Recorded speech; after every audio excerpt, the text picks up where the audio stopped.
Merci pour votre fidélité d'écoute à Nana FM et bienvenue au troisième numéro du débat de cette semaine. Nous sommes le mercredi 28 décembre 2022. Les villes africaines produisent en moyenne plusieurs tonnes de déchets ménagers. Une infime partie de ces déchets sont recyclés. La commune Golfe 1 à Lomé fait confiance à Ivoire Maintenance pour gérer les ordures. Quel sera le rôle de l'entreprise? C'est l'interrogation qui est la nôtre ce matin. Et pour y en parler, nous recevons dans notre studio deux personnes qui vont mieux nous expliquer ce qui sera le rôle de Ivoire Maintenance. Madame, messieurs, bonjour. Bonjour, monsieur. Approchez-vous un peu plus du micro, s'il vous plaît.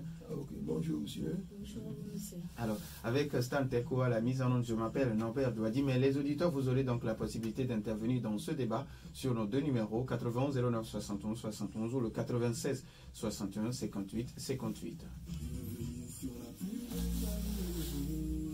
Une fois encore, merci beaucoup pour votre fidélité d'écoute. Alors, je vais commencer par donner la possibilité à nos invités de se présenter. Madame, bonjour. Bonjour, monsieur. Présentez-vous, s'il vous plaît. Je me présente, je me nomme Mademoiselle Dei Eunice, assistante du directeur technique, monsieur Alain Barrière. Monsieur Alain Barrière qui est avec moi. Directeur, bonjour. Bonjour, monsieur. Alors, je reste avec vous. Présentez-nous un peu Ivoire Maintenance Togo. Ivoire Maintenance Togo est une filiale de Ivoire Maintenance Côte d'Ivoire, dont le siège est en Côte d'Ivoire. Il faut dire que Ivoire Maintenance est l'une des 4 grandes entreprises de la salubrité au niveau de la Côte d'Ivoire. Et en Côte d'Ivoire, nous sommes présentement, c'est nous qui avons la gestion du port autonome d'Abidjan. Nous avons aussi la gestion de l'aéroport international d'Abidjan. Nous avons la gestion en tout ce qui est enlèvement du nettoyage du 3e pont d'Abidjan. Maintenant, au niveau de la zone industrielle, nous avons un certain nombre d'entreprises dont nous traitons les déchets.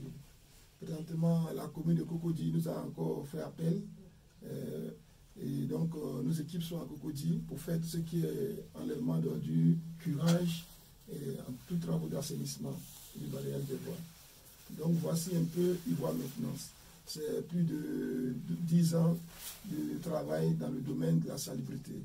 Il faut dire que nous, notre particularité, c'est que nous avons commencé, nous sommes à 3 niveaux de la gestion des ordures. Nous sommes au niveau de la pré-collecte. La pré-collecte, c'est-à-dire prendre les ordures des ménages ou des structures productrices de déchets vers les centres de transfert. Nous sommes aussi au niveau de la collecte. La collecte, c'est enlever les ordures dans les grands bacs pour les envoyer à la décharge finale. Nous sommes aussi dans la mise en décharge, qui est la 3e phase. Là, c'est quand vous voyez tous les ordures que vous voyez enlevés dans les quartiers vont dans un endroit qu'on appelle la décharge. Et au niveau de la décharge, il faut un opérateur pour faire la mise en décharge, comme c'est fait ici. Donc nous sommes à ce niveau. Voilà. Alors, on va en parler dans le cours de cette émission. Quels sont aujourd'hui les thèmes de la convention de gestion déléguée entre la commune Golfe 1 de Lomé et votre structure? Bon, avant tout propos, si vous permettez, je vais déjà remercier le maire Gomano, qui est le premier magistrat de la commune du Golfe 1, et le cabinet Snalti avec son directeur, M. Bani Marius, qui sont des Togolais, des opérateurs, qui sont venus vers nous, qui nous ont présenté la situation du Golfe.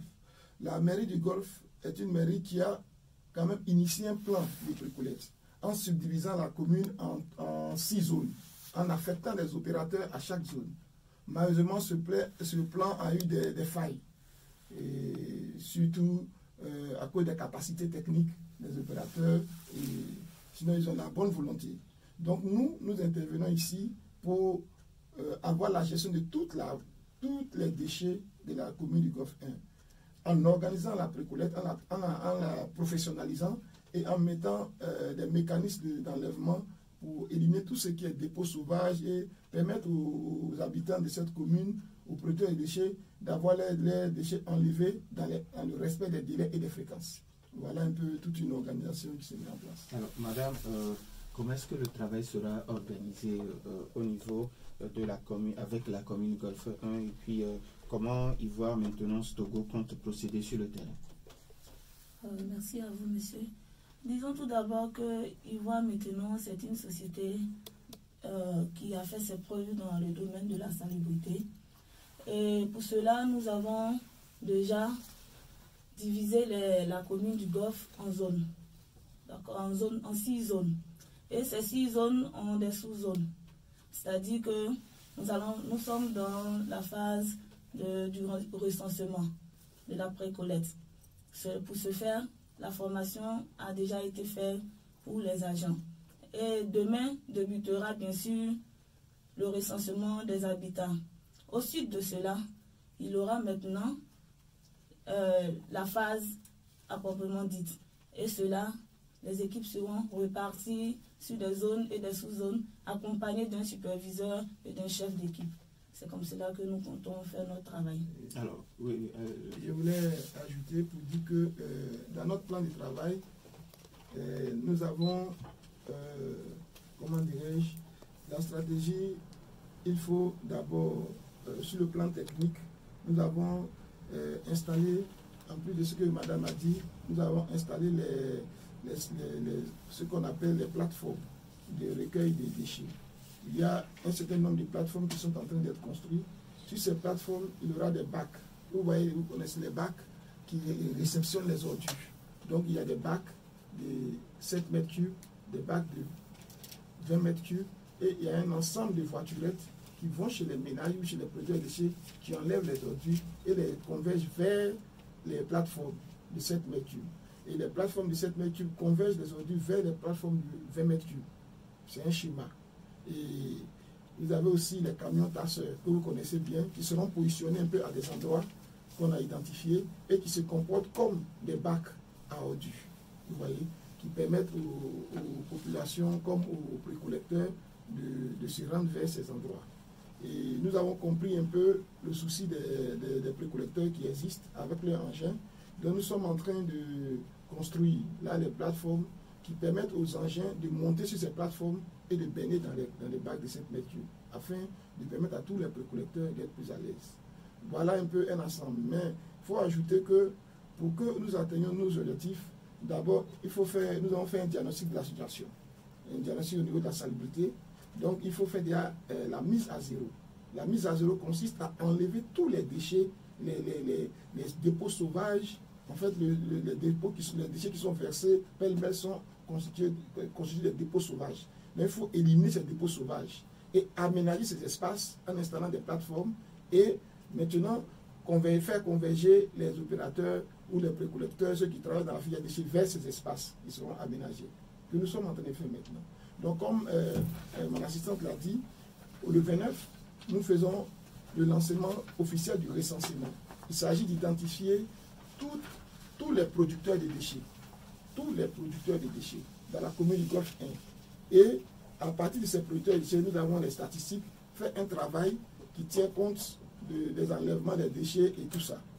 Donc il y a 2 opérations qui seront lancées le 29. Il y a le lancement et le recensement et il y a les mises à zéro. Voilà un peu ce qui va être fait. Alors, mais avant votre arrivée, il y a certains qui étaient déjà sur le terrain. Comment est-ce que vous allez collaborer avec ces acteurs qui existaient déjà avant? Il faut dire que le maire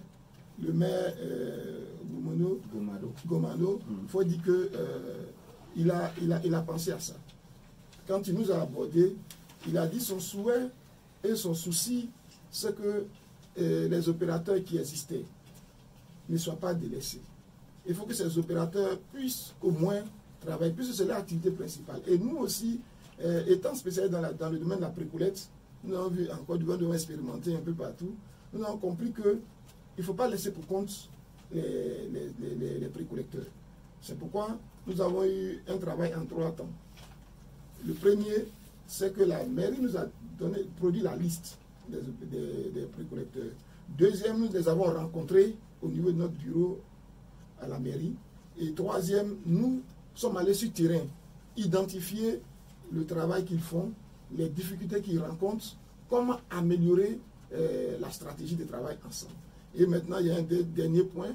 Quand on finit, on a fait un diagnostic.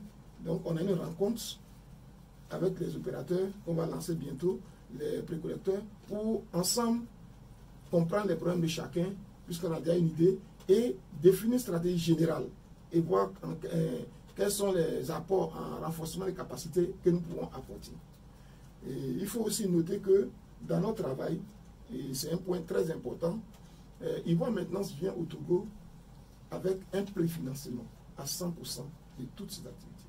Donc nous préfinançons tout, même l'équipement des précollecteurs, tout sera, nous préfinançons entièrement tout. Parce que nous faisons confiance au Togo et nous faisons confiance au maire, nous faisons confiance au cabinet SNATI. Donc nous sommes vraiment très heureux de pouvoir apporter notre capacité à la mairie et au Togo. Alors aujourd'hui, vous avez sillonné un peu la commune Golfe 1. Quelle est la situation? Déjà, il faut dire que le Togo, en général, et en particulier les Togolais, ont un très bon comportement en matière de conditionnement d'ordures.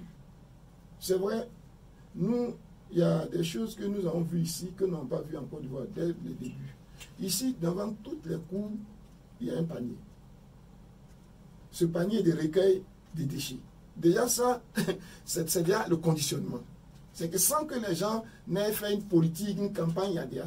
Et puis, le conditionnement se fait dans des matériaux disponibles. Donc vous allez à tout bout de champ trouver des paniers à vente. Déjà ça, c'est important. Maintenant, qu'est-ce qui s'est passé? C'est que il n'y a pas eu au niveau du Golfe 1 un acteur qui coordonne toute la précollecte. Pour que, quand il n'y a pas un acteur qui coordonne toute la précollecte, quand les précollecteurs ont un problème de déversement d'ordures, chacun se débrouille comme il peut. Est-ce que vous voyez? Donc, il y a un peu ce manque de leadership dans ce domaine qui a fait que il y a eu des dépôts sauvages qui sont créés un peu partout. Mais je pense que dans l'ensemble, il y a un bon comportement. Il suffit qu'on apporte notre plus, on travaille ensemble, puisque tous les opérateurs que nous avons sont disponibles.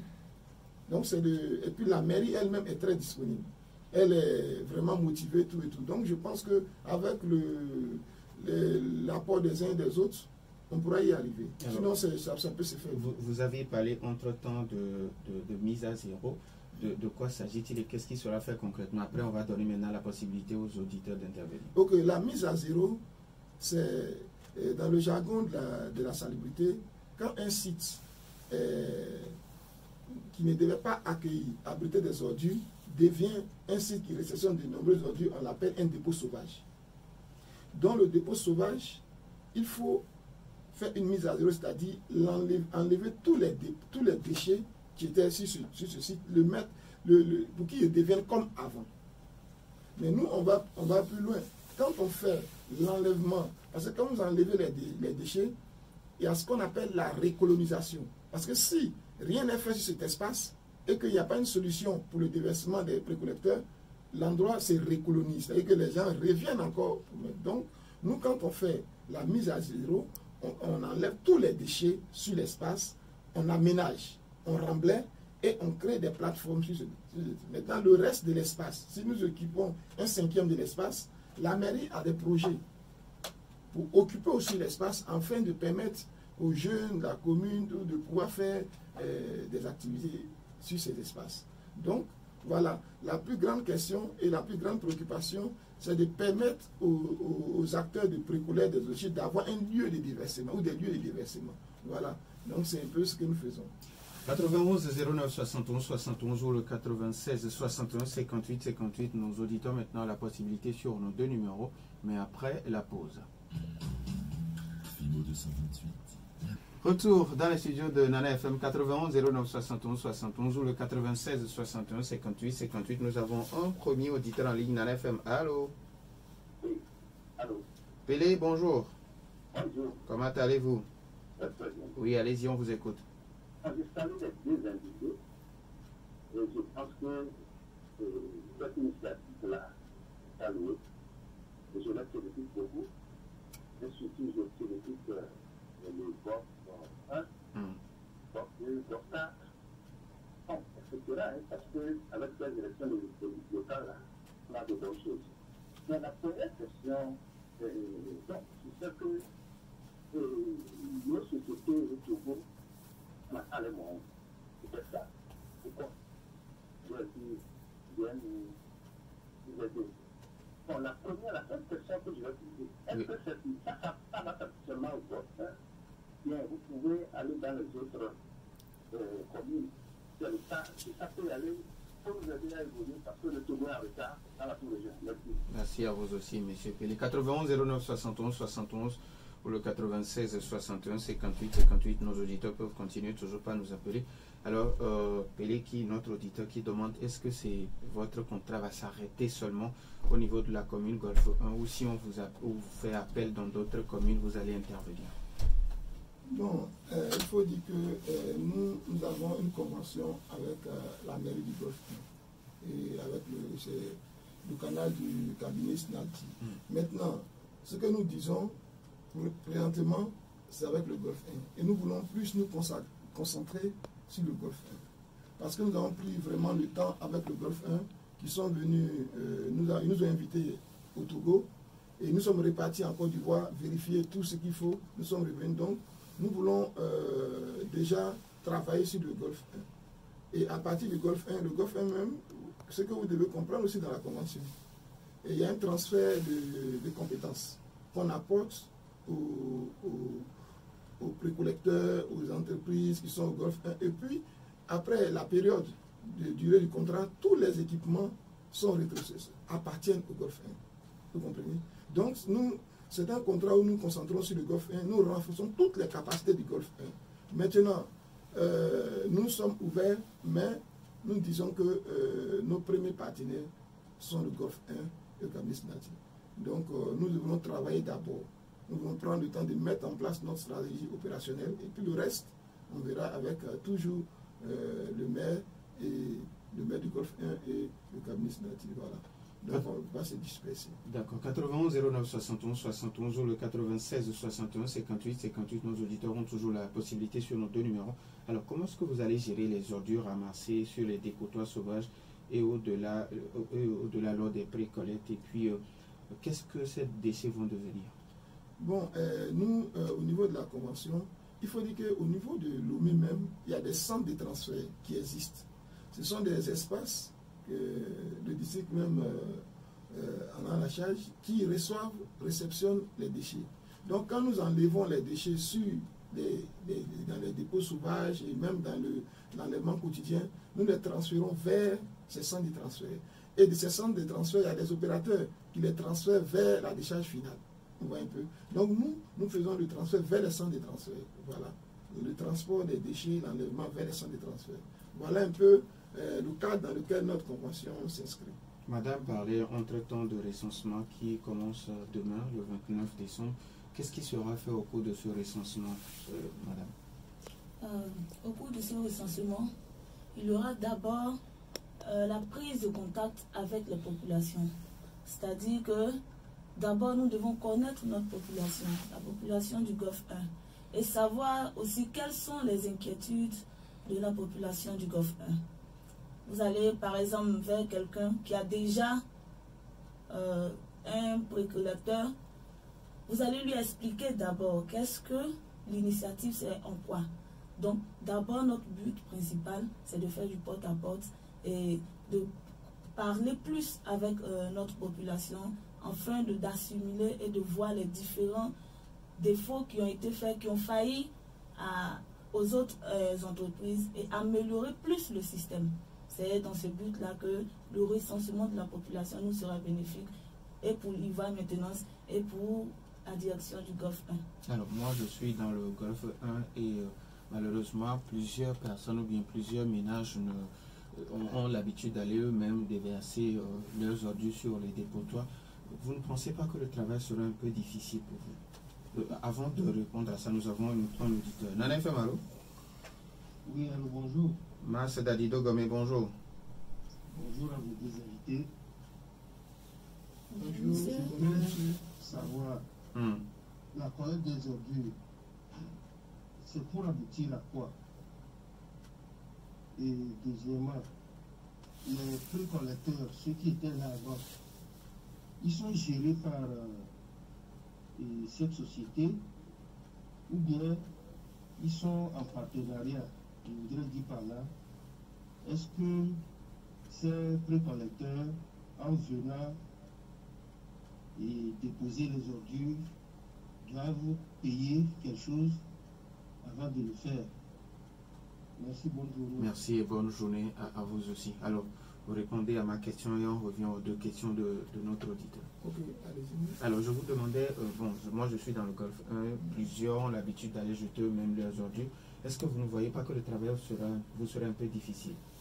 Oui, d'abord, il faut dire qu'au niveau de la précollecte, c'est beaucoup d'expérience. Parce que ce que nous traversons aujourd'hui au Togo, c'est ce que nous avions traversé en Côte d'Ivoire il y a longtemps. Et donc, déjà, le questionnaire permet d'identifier ceux qui déversent les ordures eux-mêmes, par eux-mêmes, ceux qui les font par précollecteurs occasionnels et ceux qui les font par précollecteurs formels. Et ça nous permet de savoir aussi là où ceux qui le font eux-mêmes, où ils les déversent. Comme vous avez dit, les dépôts sauvages. Je peux donner un exemple. Moi, je déverse mes ordures à Boka, au site de Boka. Ma maison n'est pas loin, c'est là-bas que je déverse. Vous comprenez? Mais comme Boka, c'est là une mise à zéro. On dit, ok, on a compris, peut-être que dans le recensement, on voit qu'il y a 50 ou 100 ou 1000 personnes qui déversent par eux-mêmes dans tel lieu. Or, ces lieux seront éliminés. Donc, comment les canaliser? Comment les orienter? Donc, le recensement nous permet de recueillir des données. Comme ce que vous avez dit, c'est des données techniques qui vont nous permettre d'améliorer notre stratégie. Voilà. Voilà ce que je veux dire. Alors, notre auditeur qui demande, les collectes vont aboutir à quoi? Quand vous collectez les déchets, ils vont aboutir à quoi? Dans un premier temps, les collectes, d'abord le but de la précollecte, c'est d'assainir et de rendre la commune propre. Vous savez que l'insalubrité est liée aux maladies.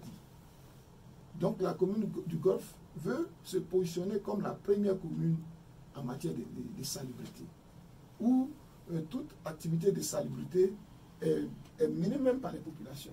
Donc voilà l'objectif du maire dans son travail. Donc c'est d'abord assainir et nettoyer la commune du Golfe. Deux, c'est de transporter les déchets vers les centres de transfert qui existent et eux, ils les transfèrent à la décharge. Maintenant, je pense que quand l'auditeur pose cette question, il peut penser au traitement ou, comme on appelle, au tri sélectif des déchets. Bon, ce que je veux dire, c'est un pan que je veux un peu ouvrir pour dire que dans les déchets, les gens pensent souvent au tri sélectif. Mais tout le tri sélectif nécessite un investissement très grand.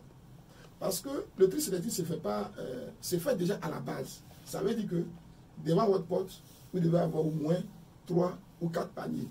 Un panier pour les plastiques, un panier pour les matières organiques, un panier pour les verres, ainsi de suite.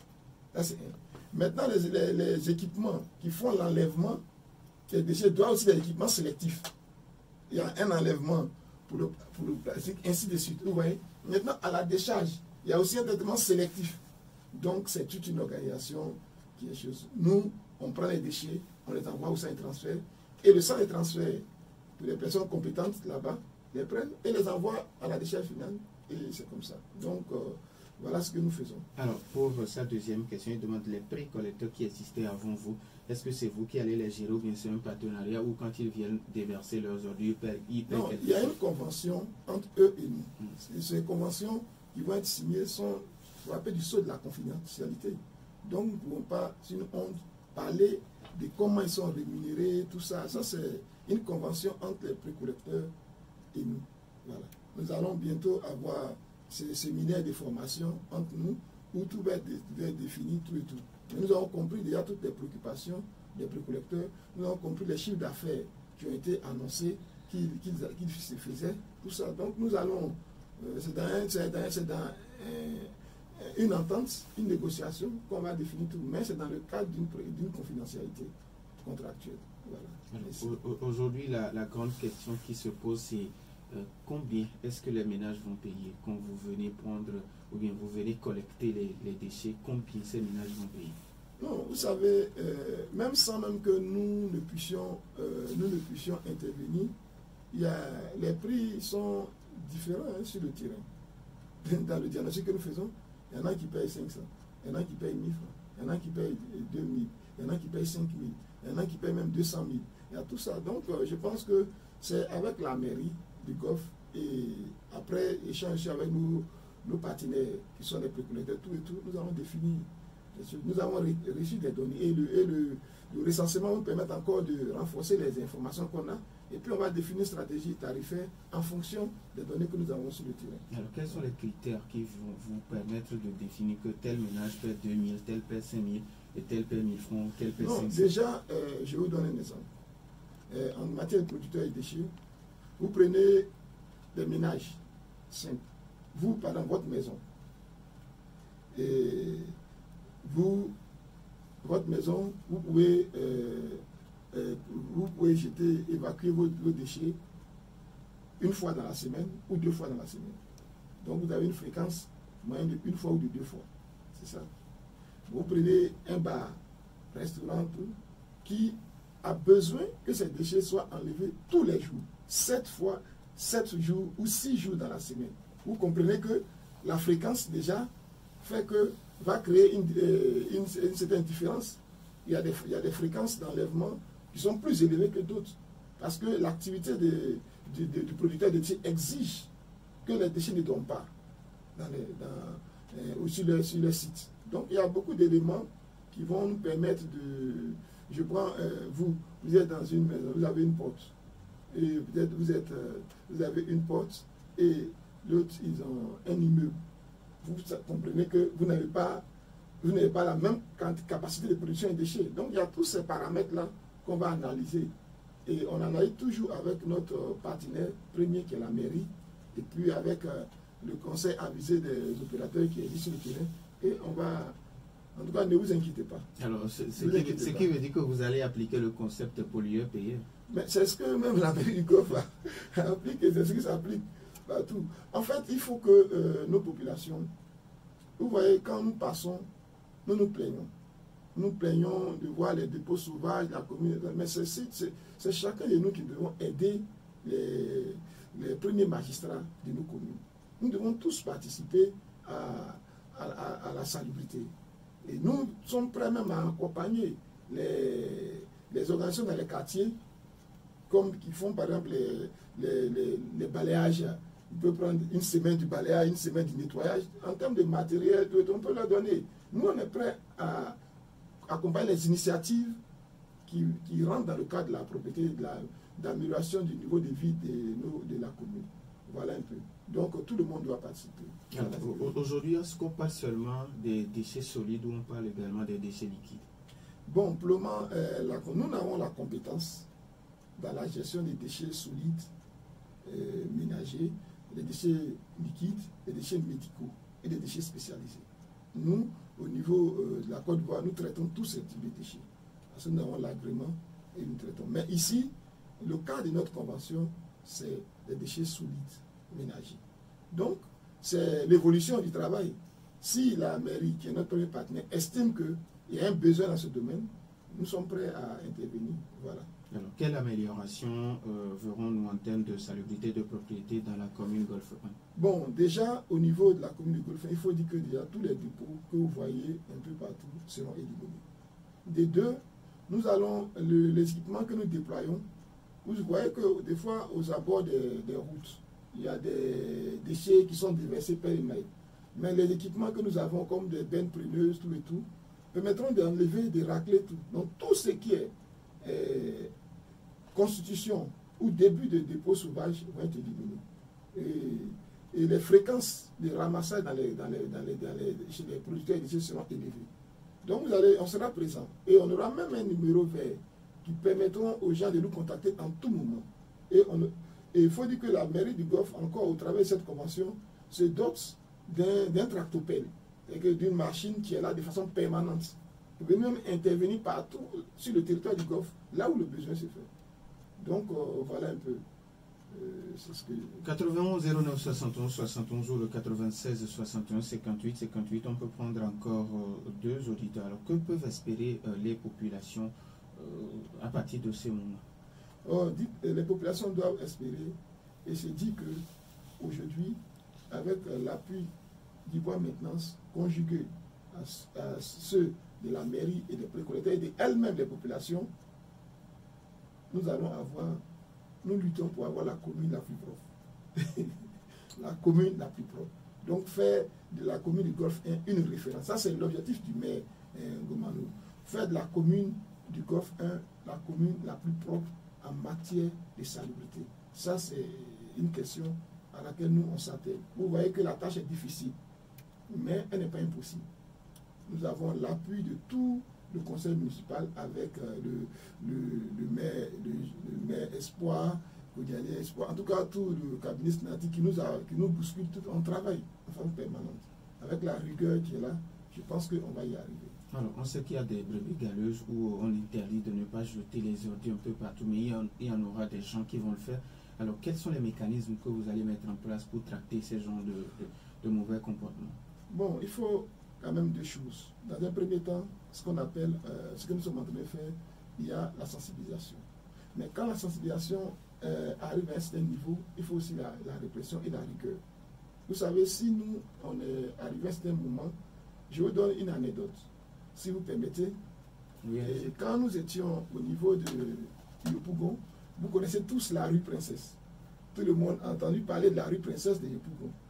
Et juste la rue Princesse est derrière la mairie principale de Yopougon. Mais tous les jours, il y avait des montagnes d'ordures derrière la mairie elle-même. Quand nous, on nous a confié le marché, déjà les ordures étaient versées pêle-mêle. Donc, dans un premier temps, nous avons sensibilisé les gens, mais les gens ne voulaient pas. Mais quand les gens venaient, les femmes, les enfants venaient avec les ordures dans les seaux et versaient. Nous, on a dit, bon, on s'est positionné du matin au soir. Quand tu viens les ordures en vrac, retourne. Au fur et à mesure que les gens retournent les ordures, on dit mettez dans les sachets, mettez dans les sacs. Donc, au fur et à mesure, les gens venaient maintenant, vous voyez, en sac. Donc, on a déjà reçu on a déjà une première victoire. La deuxième victoire, maintenant, c'était de les amener ailleurs. Donc, on dit non, ne venez plus là, mais attendez là-bas, un camion vient. Donc, au fur et à mesure, le lieu qui était maintenant un lieu de dépôt sauvage a été transformé et devenu un lieu libre. Donc, il y a des camions qui partaient vers les populations. Donc, je veux dire que nos populations ne sont pas véritablement compliquées. Mais elles veulent toutes le bien-être. Mais c'est de les rassurer dans le travail. Et c'est de communiquer avec elles au fur et à mesure. Ceux qui sont pas, qui ne veulent pas, c'est de mettre la pression et la rigueur. Au fur et à mesure, tout le monde va y arriver. Voilà ce que je veux dire. Alors, peut-être que ce problème, c'est aussi que la fréquence de la précollecte n'est pas respectée. Voilà. Est-ce qu'à votre niveau, vous promettez ici que ces fréquences-là seront respectées? En tout cas, vous avez touché un point important. Vous avez touché un point important. Et il y a deux points même que je veux dire. Il y a cet élément que vous avez souligné, le respect de la fréquence, et il y a aussi ce qui concerne les précollecteurs, le déchargement. Parce que si le précollecteur, lui, il a besoin de passer, parce que c'est son gagne-pain, mais si aussi son camion est chargé, qui ne peut pas déverser, qui n'a un problème de déversement, on peut dire que si les déchets font un certain temps dans le véhicule, il ne pourra pas passer. Donc, c'est les deux questions auxquelles nous avons pensé. C'est pour ça, déjà, les engins que nous envoyons ici, les voiturettes, tous l'équipement qu'on envoie, va déjà régler le problème de la fréquence de passage. Ça, c'est... Et le deuxième élément, c'est les plateformes de recueil des déchets qui vont aussi régler le problème du déversement. Donc, c'est ces deux questions, déjà, nous attaquons pour que, au fur et à mesure, vous savez, toute stratégie, elle est amendable. Au fur et à mesure, nous allons l'adapter, comprendre les mécanismes, au fur et à mesure, et puis bon, on va aller. Mais je sais que nous sommes confiants, nous allons résoudre ce problème. Alors, il y a madame qui parlait entre-temps que le Golfe 1 est subdivisé en 6 zones. Est-ce qu'on peut connaître ces zones? Permettez-moi de dire, ils ont simplement zone 1, zone 2, zone 3, zone 4, zone 5, zone 6. Alors, c'est en termes de nombre. Maintenant, vous pouvez prendre... la zone 1, ça commence d'où? Ça, c'était la subdivision initiale. Quand nous, on venait, la mairie a subdivisé, effectivement. Il y a des zones, des entreprises, comme vous voyez, il y a des entreprises qui avaient ces zones. Il y a GI2E qui a une zone, qui est définie, qui a une cartographie. Chacun a eu ça. La mairie a, en tout cas, fait un grand travail de donner une cartographie à chaque opérateur. Comme nous, le nom des zones, on ne maîtrise pas trop, mais je connais le terrain. Vous comprenez? Donc chaque zone, chaque opérateur qui travaille sur la commune a une cartographie qui donne les frontières, les limites de sa zone et son champ de travail. Vous comprenez? Donc chaque opérateur dans la commune du Golfe 1 a ce document que la mairie a donné pour pouvoir régler les déchets. Mais nous, quand on arrive, on va dans un premier temps, on a observé, on a fait un diagnostic, on a compris les tailles des zones de chaque opérateur et les capacités techniques à traiter ces zones. Nous avons tout analysé dans un diagnostic. Et ce rapport, nous présentons à la mairie et c'est sur ce rapport que nous allons avoir des réunions. Vous comprenez? Mais vous comprenez avec moi que si j'ai, par exemple, une zone qui est très grande, vous voyez, si j'ai une zone qui est très grande et que je n'ai pas d'engin, ou bien j'ai un seul tricycle, vous voyez que il y aura un dysfonctionnement. Parce que même si tu prends 7 jours dans la semaine, tu ne pourras pas traiter entièrement la zone. Donc il y a des réajustements. La mairie a fait. Elle n'a pas fait dans le vide, elle a fait sous la présentation. Chaque entreprise a présenté ses capacités et son savoir-faire. Et donc la mairie, fort de ça, et a fait un constat, a compris qu'effectivement, voilà telle entreprise qui a telle capacité, donc on peut lui affecter telle zone, elle peut travailler. Mais dans l'exécution, il y a des entreprises qui ont perdu des engins. Parce que, vous savez, les déchets rouillent facilement les engins. Puisque il y a des sécrétions qui sont dans les déchets. Donc, ça endommage rapidement les engins. Et donc, quand les engins sont endommagés, puis vous êtes un ménage, si moi je viens vous encaisser à la fin du mois, et que je n'ai pas respecté les fréquences que j'ai dit, est-ce que vous allez me payer? Donc, les populations ne payent pas comme il faut. Parce que, donc, il y a toute une chaîne de problèmes qui ont créé ces difficultés. Donc, je veux dire que on est venu pour travailler, pour renforcer avec les précollecteurs, pour voir comment on va y aller.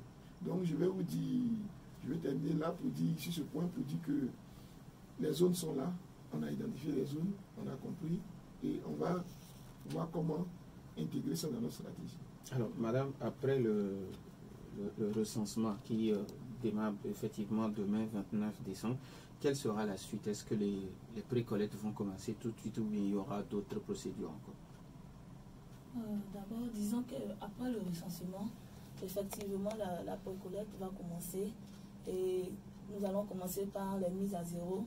D'abord, mise à zéro, nous allons faire la mise à zéro pour pouvoir permettre aux populations de voir réellement de quoi le travail consiste. D'abord, il faut rassurer les populations. Il ne faut pas leur dire on aura tel travail. Il ne faut pas le faire verbalement. Mais il faut leur montrer que effectivement, nous sommes là, telle chose pour telle chose. Il faut qu'ils voient. Parce que l'Africain que nous sommes, excusez-moi, mais nous aimons voir avant de croire. Nous sommes des saints. Voilà. Nous aimons voir avant de croire. Et nous sommes là, nous ne sommes pas là pour parler verbalement. Donc, après le recensement, nous entamons directement le travail. Voilà. Et je voulais ajouter, si vous permettez, que le travail est méthodique.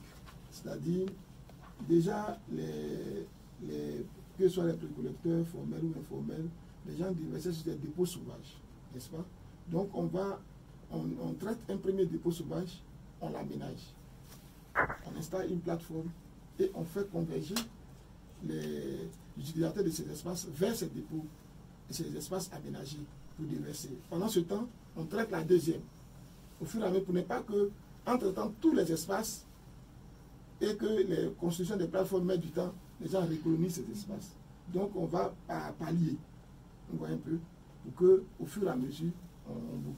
Donc, on a vraiment, ce mois de janvier, je pense que toutes nos dispositions seront en place. Et c'est ce que nous sommes en train de faire. Et soyez rassurés, le travail va se faire.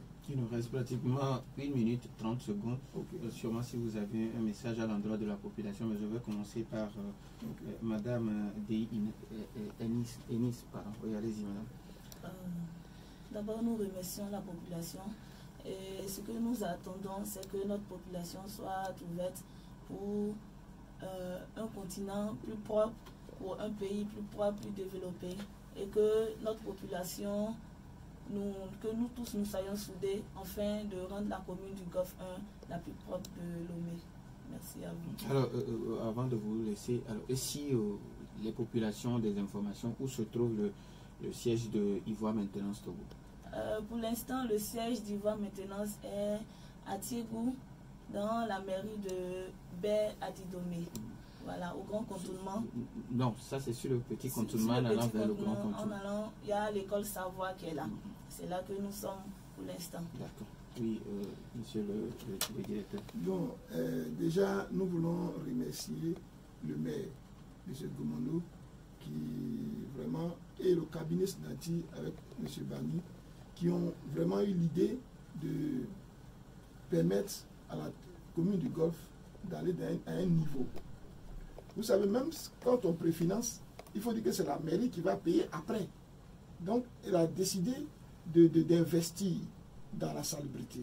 Donc, nous voulons que les populations s'inscrivent dans ce schéma.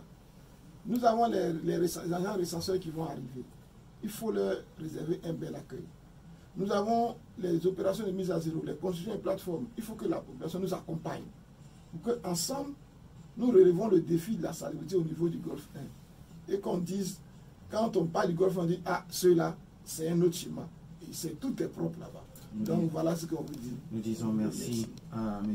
Alain Barrière-Nyaroua, directeur technique d'Ivoire Maintenance Togo, et son assistante Mme Dei Pénis. Merci également à vous aussi, chers auditeurs, pour votre fidélité d'écoute à Nana FM.